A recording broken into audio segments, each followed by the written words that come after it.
성경 보겠습니다. 스가랴 12장 1절입니다.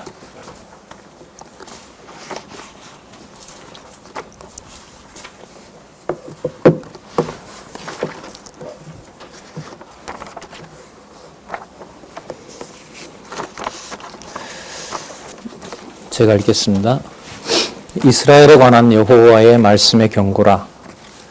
여호와 곧 하늘을 펴시며 땅에 터를 세우시며 사람 안에 심령을 지으신 자가 가라사대 보라 내가 예루살렘으로 그 사면 국민에게 혼축케 하는 잔이 될 것이라. 예루살렘이 에워싸일 때에 유다에까지 미치리라. 2절까지 읽어드렸습니다. 우리 교재는요, 성경 강론 13권 6652페이지 보겠습니다.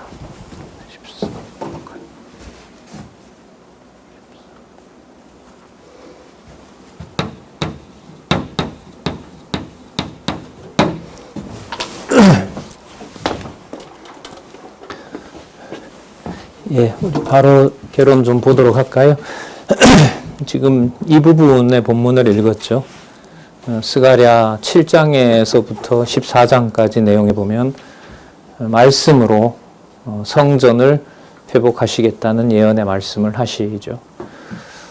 자, 귀중한 재료를 가지고 전 회복한다 이게 아니라 이제 강조가 바로 이 말씀으로 회복을 예언하는 내용입니다. 이 말씀 앞에 보면 이상이 나오죠. 그 땅에 속한 것이 아니라 하늘에 속한 것과 관련해서 그걸 이제 말씀으로 이렇게 연결이 돼야 되고요. 그리고 이 내용은 학계 스가랴 내용에서 여호와께서 성전을 회복하실 것이다 라는 언약의 말씀이 나와 있습니다. 이것은 장차 이제 오실 메시아에 대한 내용이 호세아에서부터 말라기 전체 소선지자를 통해서 언약하는 내용이죠. 물론 이제 이 성전 회복과 관련된 말씀이 나오고요. 이 말씀 안에는 3대 언약이 다 들어있죠. 자손, 땅, 통치. 그런데 그 의미가 이제 우리 늘 말씀드리지만 역대기 1장에 나오는 아담하고 연관이 되어 있다. 아브라함의 그 범위를 넘어서고 있다. 이 말씀을 계속 말씀드렸습니다. 자, 오늘 스가랴 12장에서부터 여호와의 전 회복 예언 내용을 구체적으로 살펴보고요. 그 다음에 그 말씀이기 때문에 말라기에 제사 부패가 나오고 그 다음에 회복 예언 이렇게 나오는 거죠. 여기도 회복이 있고 스가랴에도 회복이 있죠. 학계에서부터 계속 이제 회복 예언이 나오는데 이제 말라기 마지막 부분에 가면 부패를 책망하는 내용이 나타나죠. 그러니까 이 부패 책망은 그냥 책망해서 없애려는 것이 아니고 회복을 여호와의 능력으로 해 주신다는 것을 강조하기 위해서. 그리고 여기 보면 이제 메시아가 온다, 메시아를 보낸다 이렇게 이제 됩니다. 그래서 이걸 마치고 난 다음에 이제 지난번에 말씀을 드렸죠. 뒤로 이제 거꾸로 가서요. 우리가 요 내용을 좀 염두에 꼭 두시면서 앞부분에 있었던 남왕조 패망 시대에 예언했던 내용들을 살펴볼까 합니다. 그러면 3절을 우리가 공부를 했기 때문에 2절을 예? 안 들려요. 소리가 작아요. 제가 힘이 없어서 그래요. 이해하세요. 나움, 하박국, 스바냐에는 아수르, 그 다음에 갈대아, 아수르 제국은 두강조를 패망시킨 왕국이죠.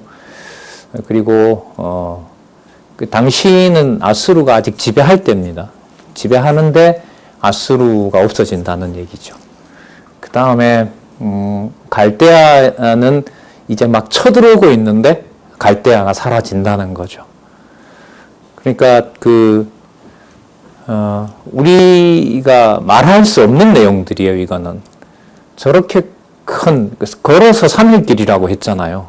그리고 다른 나라까지 다 지배를 했으니까 요나가 걸었던 길보다 훨씬 더 많은 나라를 가지고 있단 말이죠. 그런데 그 나라를 무너뜨리겠다는 거죠, 여호와께서.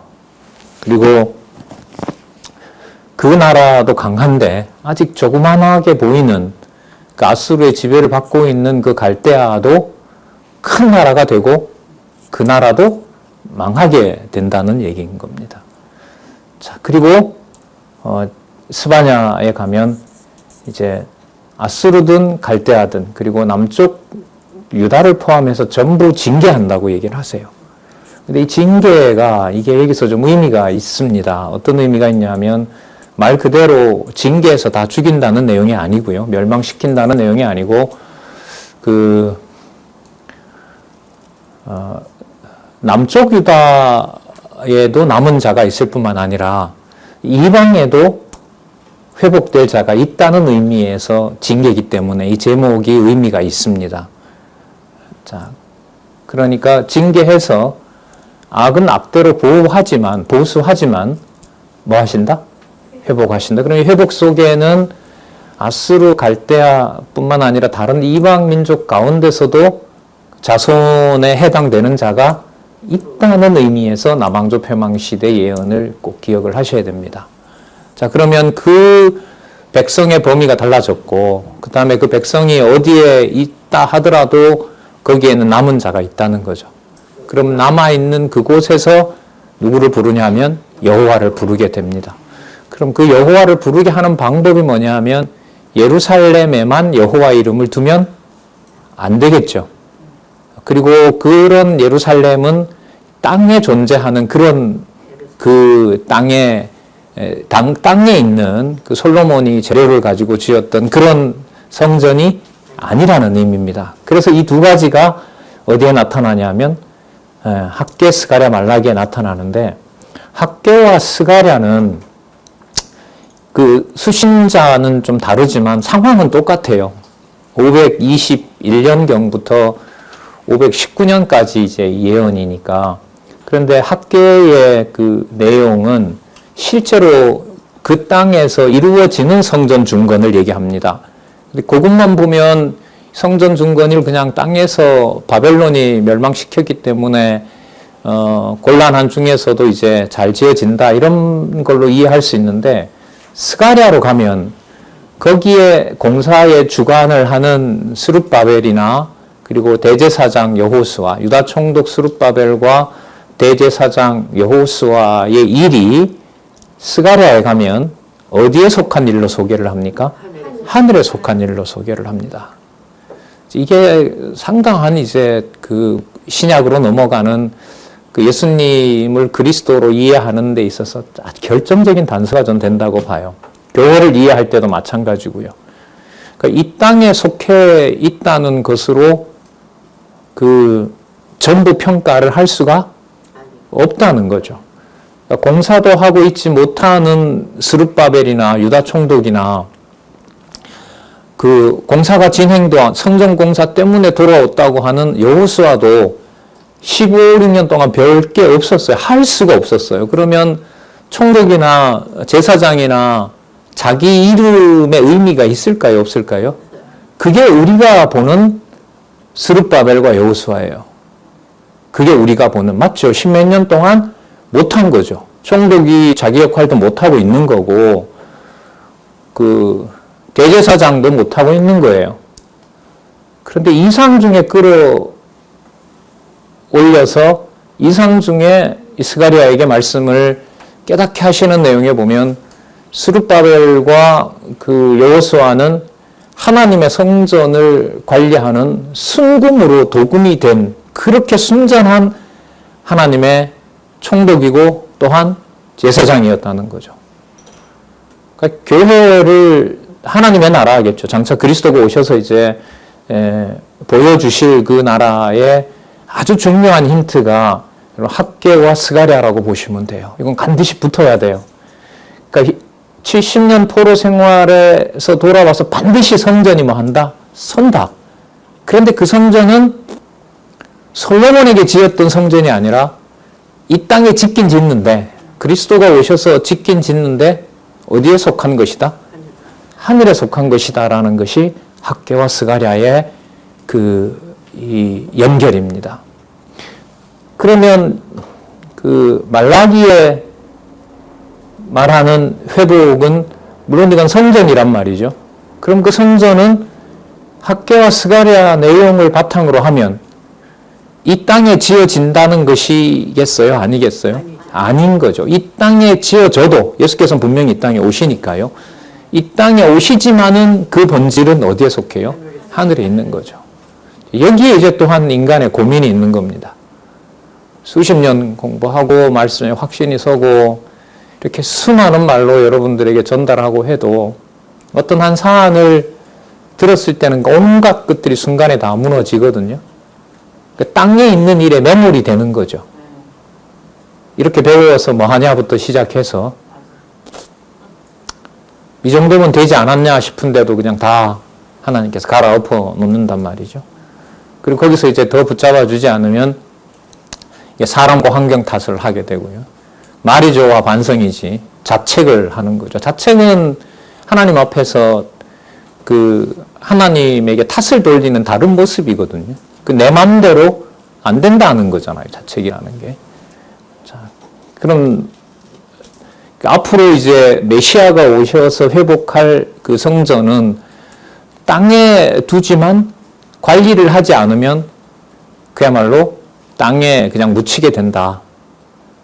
그래서 반드시 성전은 여호와의 사자가 와서 회복해야 된다. 그 의미로 연결이 되는 겁니다. 자, 그래서 지난번에 우리가 11장까지 했고요. 그래서 좀 12장에서부터 다시 이제 말라기까지 살펴본 다음에 그럼 이렇게 진행되는 하나님 이름을 둔 성전에 대해서 남쪽 유다가 멸망할 때 아스루와 갈대아 그리고 이제 이 징계는 남쪽 유다까지 다 포함하는 거죠. 그 나라를 다 무너뜨린 이유가 그러니까 남쪽 유다뿐만 아니라 대제국을 무너뜨린 이유도 뭐와 관계가 되느냐? 회복과 관계가 된다는 겁니다. 자손 땅 통치 언약의 범위가 넓어진다. 신령한 의미로 가게 되고 우리가 역사서에서 이제 역사적인 전환도 열왕기에서 남쪽 북쪽을 다 멸망시킨 다음에 역대기 1장 1절에서 대전환이 이루어지죠. 그러니까 아브라함에게 가는 것이 아니라 누구에게로 갑니까? 아담에게로 가면서 창세기 1장 28절에서 언약해 줬던 내용이 내가 이루는 그걸 우리가 실체라 그러죠. 여호와께서 어디에 이루시냐? 이 땅에 이루세요. 여호와께서 이 하늘에 있는 것을 이 땅에 이루시는 것을 우리가 실체라고 그래요. 교회를 실체라고 얘기를 할 때는 내 눈으로 보는 것으로 말하면 안 돼요. 안 돼요. 그게 성경 신학의 룰은 굉장히 제가 볼 때 엄격해요. 그래서 좀 괴로워요.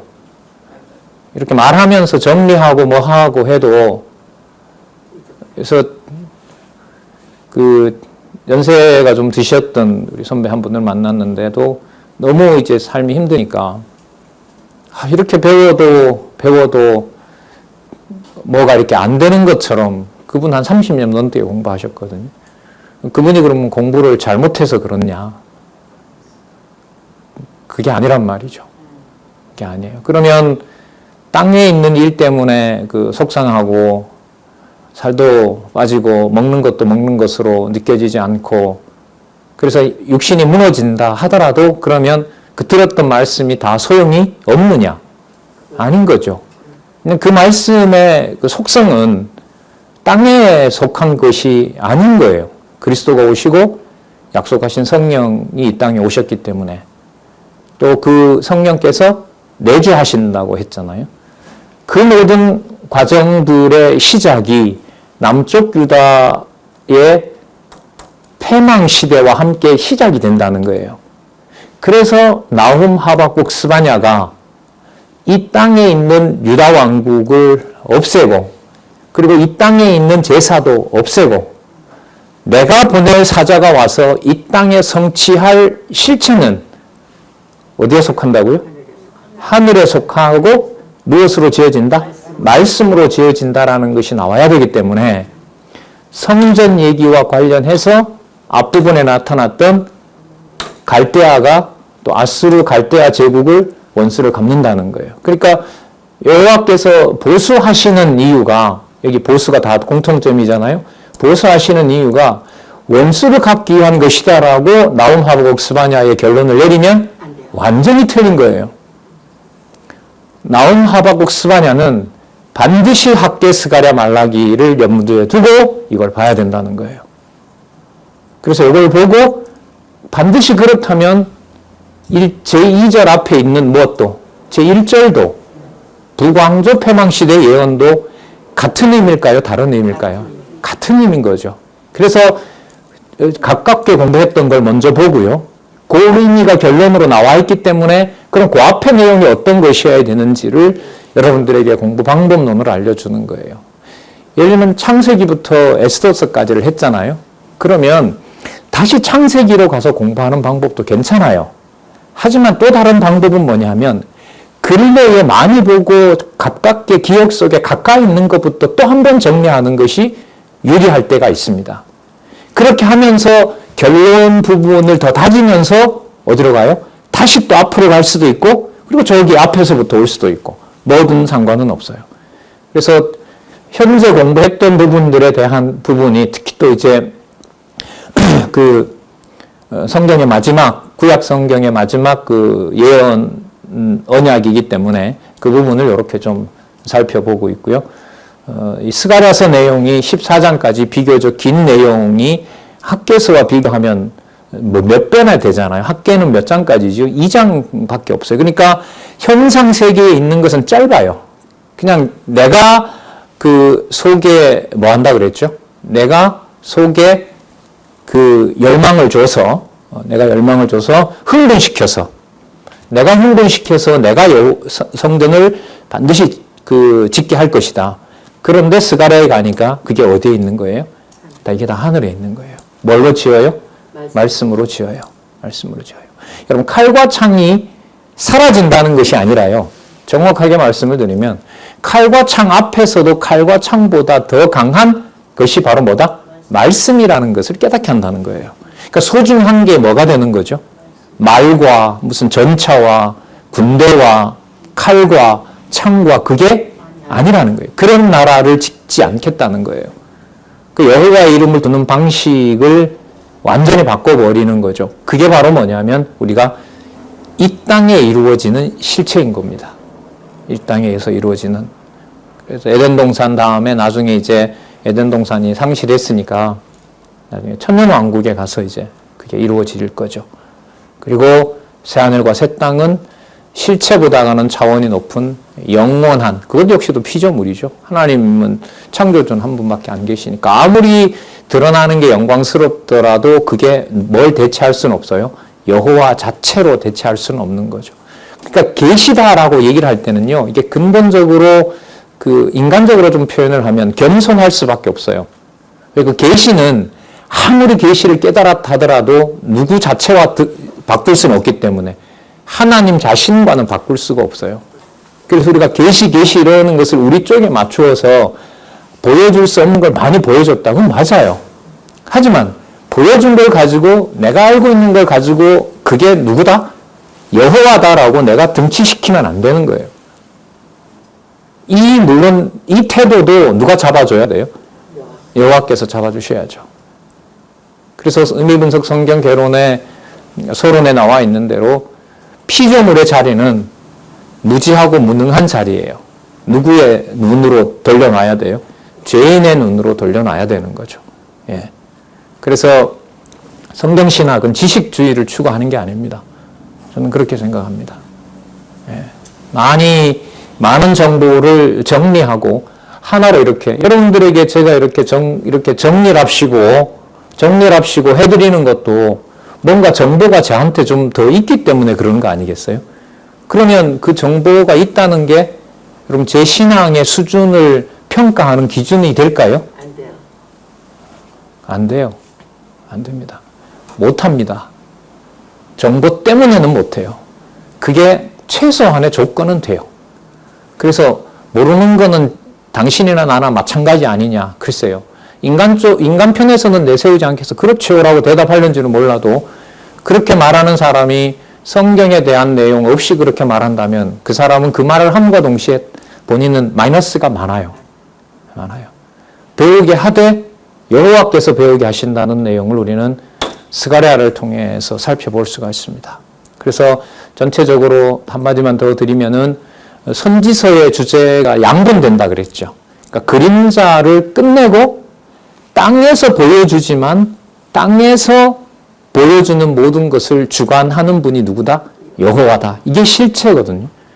그래서 지금 보고 있는 이 소선지서 내용의 그 짧은 내용이라 하더라도 그걸 꼭 그 생각을 하셔야 됩니다. 9절에 또 그렇게 나와요. 이게 때리는 것 같은데 그게 뭐가 된다는 거예요. 여기 나오잖아요. 그죠? 징계하는데 그게 뭐가 돼요? 회복하는 것이 이게 가까이 붙어 있어요. 가까이 붙어 있다는 것은 징계와 회복을 우리 눈으로 알 수 있다 없다? 없다는 거예요.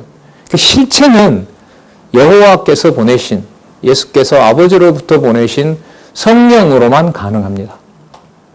이제 그런 준비를 다 이제 해놓으신 거죠. 자, 그러면 우리 교재 13권으로 가서 한번 더 살펴보도록 할까요?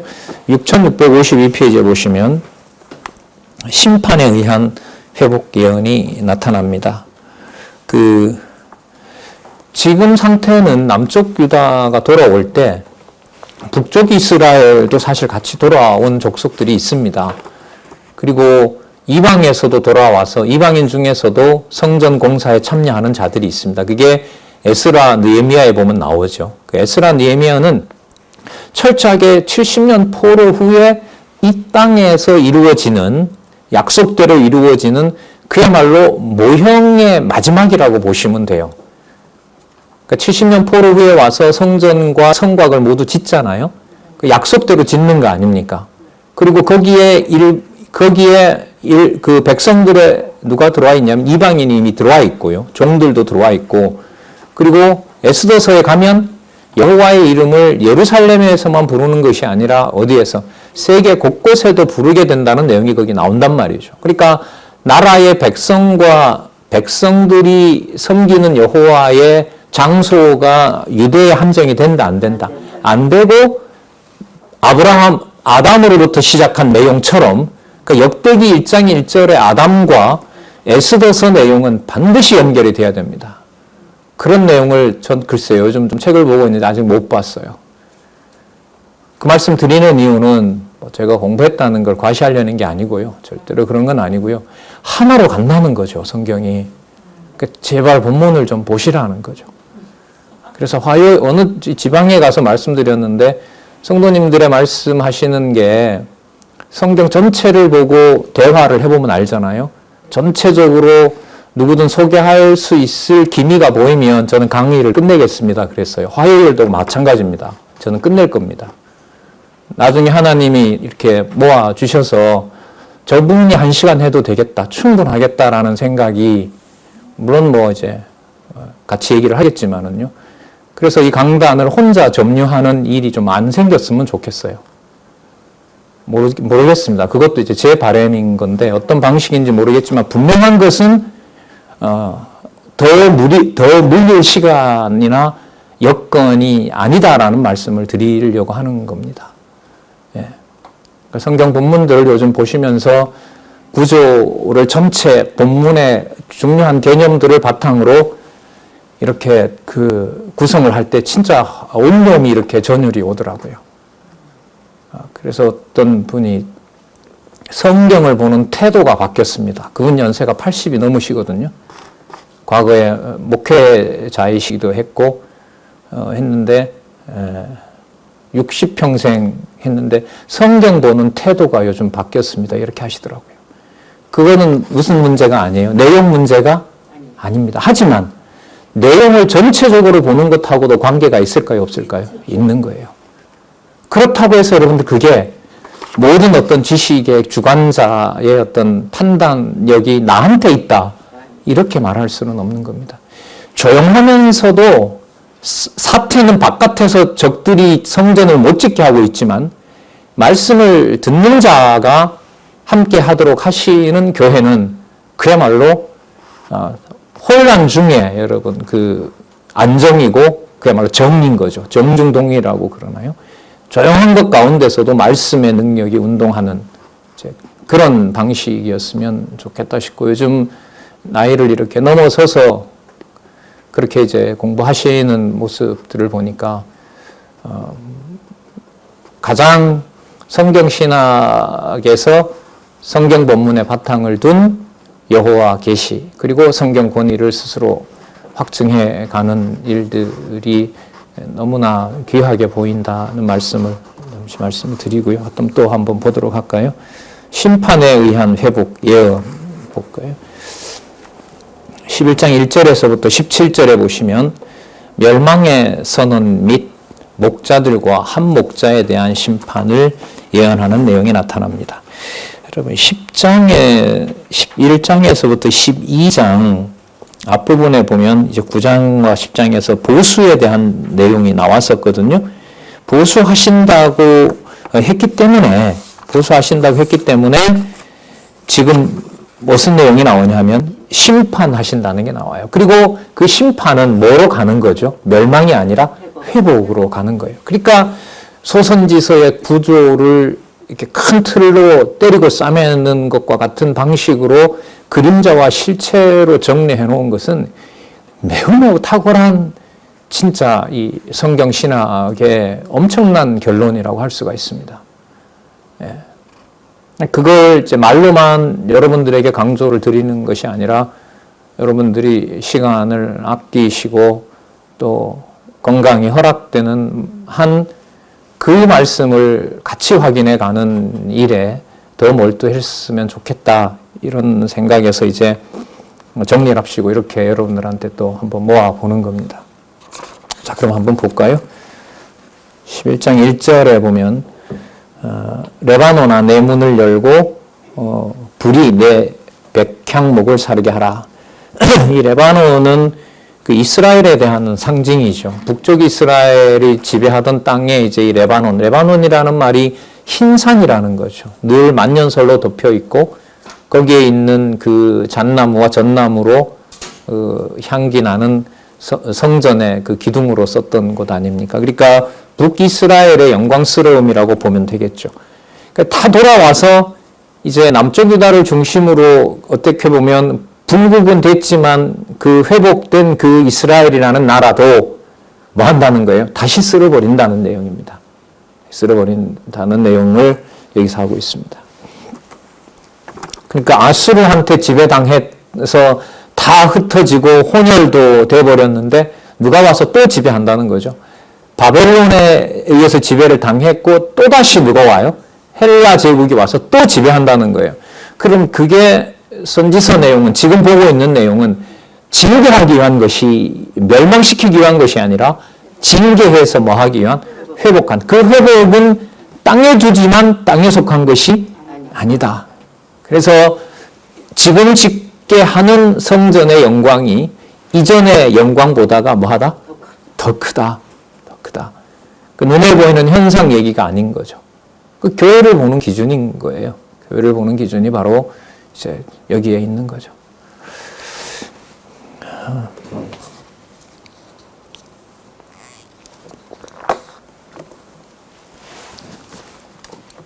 (3절) 한번 볼까요?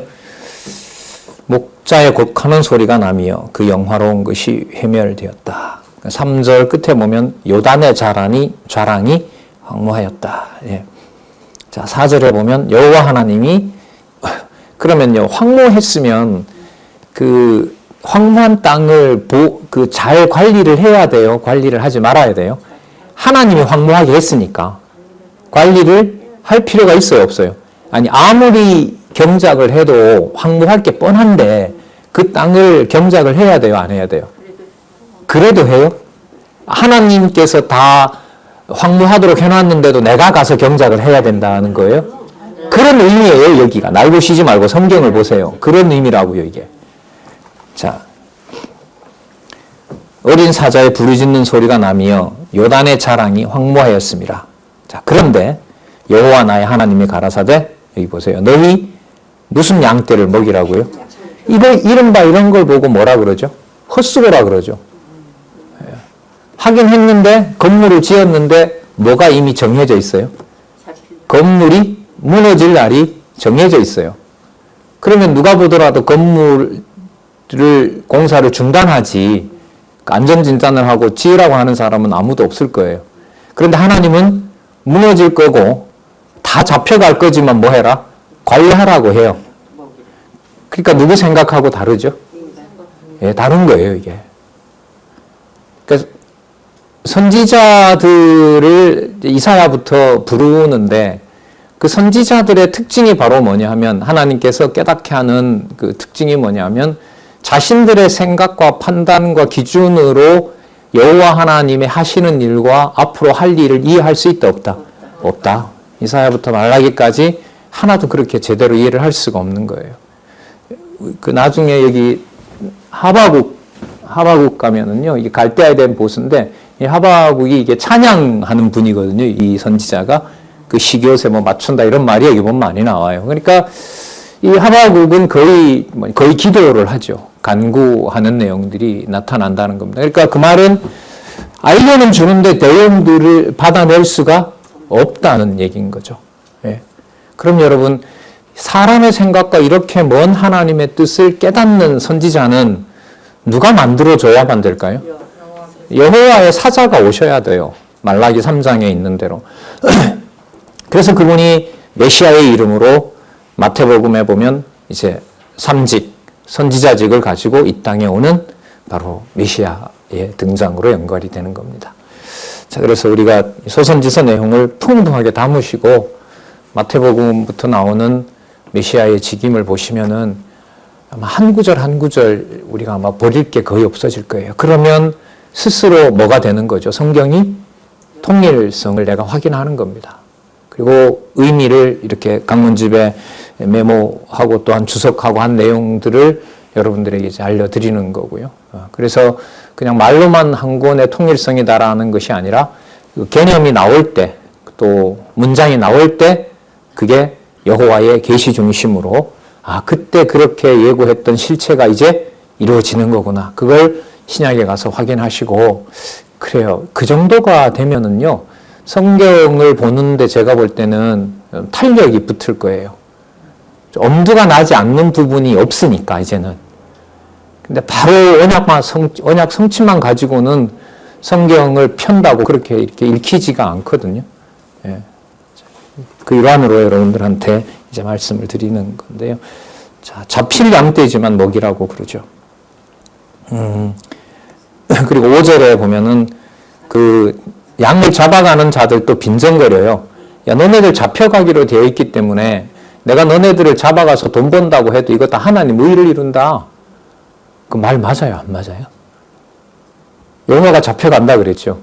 잡혀가고 이방이 가져간다 그랬어요. 이방이 가져가서 이방은 부를 축척을 합니다. 여호와께서 그렇게 한다고 하셨어요. 그 말을 이방인이 그대로 해요. 그 이방인의 말이 맞아요? 안 맞아요? 안 맞아요? 맞아요. 그러면 진리예요? 왜 진리가 아닐까요? 들었던 얘기와 나타나는 현상의 언약과 성취를 말한다고 해서 그게 여호와 하나님을 경외하는 것과 연결되는 것은 아니에요. 성경신학은 지식을 추구하는 지식주의가 아닌 거예요. 본질은. 저 같은 사람이 좀 알고 뭐 한다고 가면 뭐 그날로 간다고 보시면 되죠. 두려운 거죠. 아니, 두렵죠, 사실. 두려워한다고 될 일도 아니고요.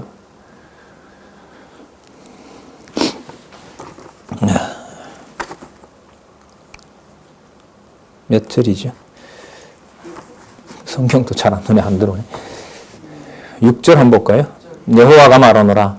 내가 다시는 이 땅 거민을 불쌍히 여기지 아니하고 그 사람을 각각 그 이웃의 손과 임금의 손에 붙이리니 그들이 이 땅을 칠지라도 내가 그 손에서 건져내지 아니하리라. 자, 이 부분도 이런 부분 나올 때 이제 소선지서는 전체로 봐야 되는데 이방 대적을 누가 불러온다 그러죠, 지금? 내가 그 손에서 건져내지 않는다고 하니까 이방 대적을 누가 데리고 오는 거예요? 내가. 지금은 페르시아 시대고 헬라 제국도 당시 나중에 헬라라는 말이 나오죠. 헬라 제국을 데리고 오는 거예요. 누가 데리고 온다고요? 여호와께서. 자, 여기 이제 두 가지 의미가 있어요. 예루살렘도 그러니까 지금 이제 레바논으로 시작했으니까 황폐했던 북쪽 이스라엘을 또 한 번 황폐화 시키는 거예요. 왜 황폐화 시키느냐? 여호와께서 불러들였다는 사실을, 여호와가 데리고 왔다는 사실을 일단 가르쳐 주고요. 온 그자들의 눈에 회복된 성전을 통해서 누구를 깨닫게 해요? 여호와를 깨닫게 하는 것이 여호와의 목적이기도 해요. 그래서 선지서 전체를 보실 때 두 가지를 꼭 염두에 두셔야 돼요. 회복이 나오면 이건 반드시 그 징계나 때리는 내용이 나온다라고 염두에 두시면 되고요. 징계하는 내용이 처참하게 흘러가잖아요. 그러면 땅에 속한 얘기가 아니라 어디로 데리고 가고 있다? 하늘에 속한 하나님의 뜻 속으로 데리고 간다. 그 그리스도의 몸이 이제 그야말로 부끄러운 처지에서 훼손당하잖아요. 근데 그게 하늘에 있는 아버지의 속성, 하나님으로서의 속성은 훼손이 될까요? 안 될까요? 그걸 우리가 노력하면, 잘 관리하면 훼손이 안 된다는 말인가요? 그게 아니거든요. 그러니까 분명하게 약속은 맞지만 내 방식으로 할 수 있는 여지를 전혀 없애는 것이 소선지서라고 보면 돼요. 도대체 그걸 그러면 이 땅에서 누가 이루냐라는 질문이 생기면 그게 바로 여호와의 사자로 오시는 그리스도세요.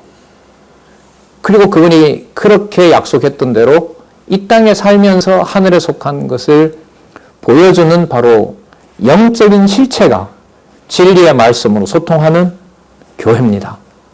교회입니다. 그래서 그 나중에 사도행전에서부터 우리가 또 이제 공부를 할 텐데 그걸 하면서 이제 선지서 부분의 내용들이 이렇게 연결되고 또한 연관이 되고 이러면은 그래서 이 땅에서 생각할 수 있는 우리의 이 지각으로 이 머리로 생각할 수 있는 것에 어떤 최상의 그 진리의 토대를 둔 말씀 중심의 교회라는 것이 전 이루어진다고 봅니다. 통일성 없이는 안 되는 거죠. 성경의 연결성 없이는 안 되는 거죠. 이제까지 그런 일이 없었고요. 네. 자, 7절. 내가 이 잡힐 양떼를 먹이니 참으로 가련한 양이라. 자, 그래서 일단은 그 먹이면서 기르면서 이제 은총이라고 하기도 하고 또 서로 연관이 된다는 거죠. 그 서로들 이렇게 한 목자를 중심으로 이렇게 따라오도록 하는. 그런데 아까 잡힐 양떼라고 했으니까 이 목자의 말을 잘 들을까요? 안 들을까요?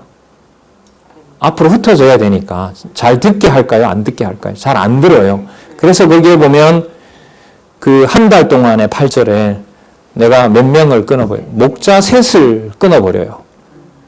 자, 내 마음에, 선지자의 마음에 싫었고 그들의 마음에도 나를 미워하니까. 그런데 여러분 진짜 이상하지 않아요? 이런데 왜 모아서 기르게 해요? 이게 뻔히 알잖아요. 너무나 잘 알아요, 스가랴가 이걸. 그리고 말로는 하나님의 은총이고 서로를 연락하고 연관되어 있다라고 하는데 예상했던 대로 기르면 기를수록 점점 뭐가 되냐면 흩어져요. 그렇게 되기를 여호와는 이미 약속을 하셨어요. 잡혀갈 양떼를 키우라고 했기 때문에 이렇게 아무 성과 없는 일을 왜 시키냐는 거죠. 여호와께서. 이 세상에 있는 것으로만 기준으로 두면 여호와는 진짜 이상한 신이세요. 지상에 있는 지금 회복 70년 포로 후에 돌아온 지금 이 백성들에게 하는 소리 아닙니까? 15년 전에 왔지만은 성전에 주춧돌만 넣고 아무것도 못하고 있는 건데도 또 내용은 뭐냐 하면 또 다 흩어진다는 거예요. 여기에 뭐가 남을 게 있을까요? 여러분들이 선지자라고 하면 이 말씀으로 본다면은 이 땅에 뭔가 남아 있을 게 있을까요? 없을까요? 없죠. 왜 그렇게 남겨놓을까요? 왜 그렇게 아낌없이 그냥 다 없애버리는 걸까요? 그래서 여러분 이게 선지서 내용의 중심으로 들어오는 거예요. 따라서 선지서에 아주 이 냉엄한, 아주 이 엄격한 하나님의 진노를 이 땅에서 보여주고자 하는 것이 70년 포로 후에 약속의 말씀이 아닌 거예요. 그걸 쓸어버리면서 실체를 없애는 게 아니라 어디에 속한 실체를 더 확정을 해주는 거죠. 하늘에 속한 실체가 뭔지를 여기서 약속해 주고 있는 겁니다. 그게 여러분 선지서 전체 구조의 아주 중요한 특징이라고 보시면 돼요. 이 두 가지가 그리스도가 이 땅에 오셔서 전하시고 아버지의 뜻을 이루는 것에 바탕이 되는 거죠. 그러니까 선지서에 저게 어떻게 가능해? 저런 게 무슨 의미가 있어? 라는 내용을 모두 완벽한 하나님의 뜻으로 확증해 주는 분이 누구냐 하면 바로 메시아이시고 그분이 바로 그리스도시라는 거죠.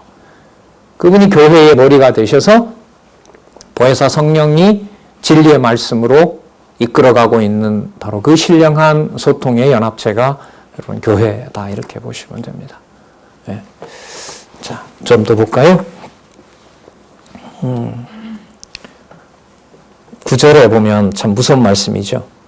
내가 가로되 내가 너희를 먹이지 아니하고 죽는 자는 죽는 대로 망할 자는 망할 대로 그 나머지는 서로 살을 먹는 대로 두리라. 그래서 나중에 그 안티오코스 에피파네스죠. 앞으로 한 70년 후에 등장하는 헬라의 이 못된 왕이 와서 내부 분열을 획책합니다. 어떻게 하냐면 돈을 주고 내부 고발자를 만들어내죠. 그 배신자를 양산하는 거예요. 그래서 뭐와 뭐가 서로 물고 먹어요. 같은 민족끼리 물고 죽고 죽이고 해요. 그 사람들이 여러분들 누구냐 하면 나중에 예수님 당시에 사두개인과 바리새인들이에요. 사두개인과 바리새인들은 사이가 안 좋아요. 사두개인들은 헬라 쪽에 붙은 사람들이고 바리새인들은 유대인 전통을 따르기 때문에 두 사람들이 서로 죽이는 관계로 이 이간질을 시켜놓게 돼요. 그런데 이 사람들이 힘을 한번 합치죠. 신약에 가면 어쩔 때 힘을 합하죠? 예수님을 죽일 때. 서로 원수가 아니라도 예수님을 죽일 때는 하나로 만들어놔요. 그럼 세상이 하나로 만들어지는 것이 무서운 하나님의 심판인 겁니다. 진리의 말씀으로 같이 듣는 남은 자로 남겨놓는 걸로 모아주면 너무너무 큰 은총이겠지만 하나님께서 뭐 하기 위하여? 하나님의 진리를 같이 대적하기 위해서 세상의 것들을 모아놓게 되면 사람 중심으로 모아서 뭔가 일을 하게 되면 그는 하나님이 이 땅에 보여주시는 아주 무서운 심판이 되는 겁니다. 그러니까 모여있다는 것만으로 뭐가 되는 건 아니에요. 진리로 가고 있느냐 가고 있지 않느냐를 알 수가 없는 거예요. 참 아슬아슬한 순간들인 거죠. 예. 자, 좀 더 볼까요? 참 9절 참 무서운 말씀이죠. 10절에 이에 은총이라 하는 막대기를 취하여 잘랐으니 이는 모든 백성과 세운 언약을 뭐 한다고요? 다 폐해요. 폐해 놓는다는 거죠. 폐해면 성전 공사가 뭐고 다 끝난다는 얘기거든요. 근데 다시 지어준다는 얘기를 이제 지금 11장이니까 이제 12, 13, 14장에서 이제 얘기를 해주시게 되는 겁니다. 그러니까 무슨 내용이 강할수록 여기 있는 대로 모든 백성과 세운 언약을 폐한다는 것은 실체를 실체답게 하기 위해서 실체에 흉내내는 것들을 내가 전부 다 뭐 하겠다? 다 없애버리겠다는 거죠. 그러니까 돌아와서 우리 과거에 사마리아에 성전 지었으니까 우리 사마리아에 와서 지을까? 북이스라엘 사람들은 그럴 거 아니에요. 고향 땅이니까. 남쪽 주단은 어디에 올인하겠어요? 예루살렘 성전에 올인하겠죠. 근데 그도 저도 아닌 거예요. 예수님이 요한복음 5장에서 얘기하는 대로 이 산 저 산 아니다. 신령과 진정으로 예배하는 것은 이런 모습이 아니다라고 예수님께서 선언하시는 아주 중요한 배경이 되죠. 11절에 보면 당일에 그 일이 벌어질 때 이 말입니다. 곧 패함에 내게 청종하던 가련한 양들은 이것이 여호와의 말씀이었던 줄 안지라. 내가 그들에게 이르되 너희가 좋게 여기거든. 그럼 내가 와서 너희들에게 말씀을 전했다고 너희들이 생각을 한다면 내 수고한 목자로서 수고한 나에 대해서 너네들이 계산을 좀 해라. 그 말씀을 전한다고 너네들에게 그렇게 한 게 아니냐. 그러니까 율법대로 그렇게 하도록 해라. 근데 여러분 들었던 내용이 백성들이 들었던 내용이 좋은 내용이에요. 자기네들 기준으로 보면 안 좋은 내용이에요. 저주 내용을 들은 거잖아요. 그러나 누구 뜻은 알려는 줬어요. 여호와의 뜻은 알려는 줬어요. 강사료를 줘야 돼요? 말아야 돼요? 여호와 뜻을 전해준 것에 대해서는 여호와의 선지자가 맞으니까 줘야죠. 먹고 살아야 되니까. 그러나 들은 내용으로 보면 저주하러 온 거잖아요. 그럼 안 줘야 되죠. 안 주게 되면 여호와의 백성이 아니게 되니까 주기는 줘야 돼요. 그러니까 이제 최소한의 아주 싼 값에 천한 값을 쳐주는 겁니다. 여기에 보면 남의 노비를 상해를 가했을 때 보상하는 비용이니까 최소한의 그 짐승에게 방불한 그런 비용을 쳐서 주겠다 그럼 너한테. 그래서 그 13절에 보면 은 30을 주는 거죠. 자, 이 짓이 나중에 이제 그리스도에게 그대로 이루어지죠. 그 가룟 유다를 통해서 이제 이루어지는 내용입니다. 13절 여호와께서 내게 이르시되 자, 그들이 스가랴 너를 버린 게 아니라 나를 헤아린 바 그 준가를 그 준 값을 받지 말고 토기장이에 갖다 줘라.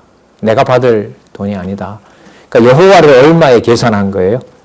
은 30 이렇게 되는 거죠. 이게 약속이기 때문에 여호와의 이름으로 온 그리스도도 이 값을 받아야 돼요. 이게 표적이 되는 거예요. 이게 표적이 돼요. 요한복음에 가면 예수님이 그런 말씀하죠. 세상이 너희들을 미워하면 할수록 하늘에 속했다는 것을 알게 된다. 그러니까 값을 좋게 매기는 것이 아니라 값을 어떻게 해요? 더 천하게 만드는 만큼 우리의 그 신앙이 너희들이 가지고 있는 그리스도를 아는 진리가 땅에 있는 것이 아니라 어디에 있다? 하늘에 있다는 것을 증명해 준다는 거죠. 자, 이런 어떤 이 선지서의 논리 구조, 큰 틀의 구조 있잖아요. 그 때리는 것과 싸매는 것의 그 모형과 실체를 실체답게 하는 이 틀이 신약 성경 처음서부터 마지막까지를 이해하는데 매우 중요합니다. 그래서 이렇게 또 한 번 정리를 꼭 하고 싶은 거예요. 자, 보도록 하겠습니다. 14절에 또 내가 또 연락이라 하는 둘째 막대기를 잘랐으니 이는 여기 보세요. 유다와 이스라엘 형제의 의의를 뭐하려 함이라? 여러분 에스라 느헤미야에 보면 같이 합력하도록 하거든요. 근데 지금 여기 스가랴에 보면 뭐예요?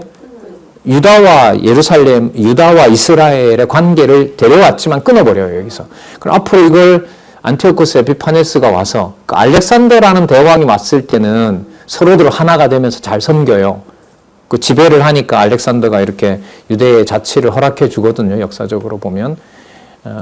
그런데 이제 그로부터 한 150년 지나서 이 시기로 본다면 370년 후에 안티오코스 에피파네스는 성전도 더럽힐 뿐만 아니라 유대 민족들을 다시 또 분산시키죠. 잡아가고 그러면서 거기서 생활하지 못하도록 그렇게 한단 말이죠.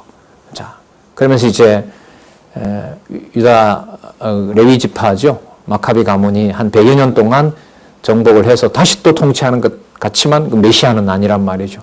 그리고 또 로마에 의해서 황폐화되죠. 그때가 한때 두때 반때죠. 그때 누가 오시는 거예요? 메시아가 오시는 내용으로 그렇게 연관이 됩니다. 그러니까 이 사전 작업이 매우 중요한 의미를 가지고 있죠. 여기 보면 14절 내가 또 연락이라 하는 둘째 막대기를 잘랐으니 이는 유다와 이스라엘 형제의 의를 끊으려 함이니라. 자, 뿐만 아니라 그 15절에 보면 우매한 목자의 기구들을 취한다는 거죠. 이 우매한 목자의 기구는 뭐냐면 그 목자들이 가지고 있는 도구를 가지고 그 좋은 선한 목자 같으면은 누구를 잘 이렇게 관리하는 그 기구로 쓰겠어요? 양을 잘 관리하는 기구로 쓰잖아요. 그러면 못된 목자는 기구를 가지고 뭐 할까요? 양 잡아 먹는 데 쓰겠죠. 근데 이제 그런 기구들을 스가랴 보고 취하라는 거예요. 그러면 앞으로 올 이 나라의 통치자가 남쪽과 북쪽 이스라엘의 의를 아까 끊는다 그랬잖아요. 그럼 철저하게 악한 도구를 가지고 어떻게 해놓는다? 다 끊어놓는다는 거예요. 자, 여기서 끊어놓는 것이 여러분 회복과 관계가 있을까요? 없을까요? 있어요. 어떻게 있냐 하면 우리 지금은 볼 수가 없고 12장에 가면은요. 12장에 가면 하나님 앞에서 회개를 하나님이 시키는데 각자 따로 하게 시킵니다. 옛날에는 하나님한테 이제 속죄제를 드리고 하나님께 이제 회개를 하려면 대제사장 지파한테 가면 되거든요. 제사장한테. 그렇게 하질 않아요. 각자 따로 다 여호와를 찾게 된다고 하거든요. 자, 제가 볼 땐 이것하고 관계가 있어요. 이건 이제 11장에서 12장의 연결성을 이게 좀 관심을 가지고 보다 보니까 이런 부분이 또 이렇게 들어오게 되는데요. 예, 우리 잠시 쉬셨다가요.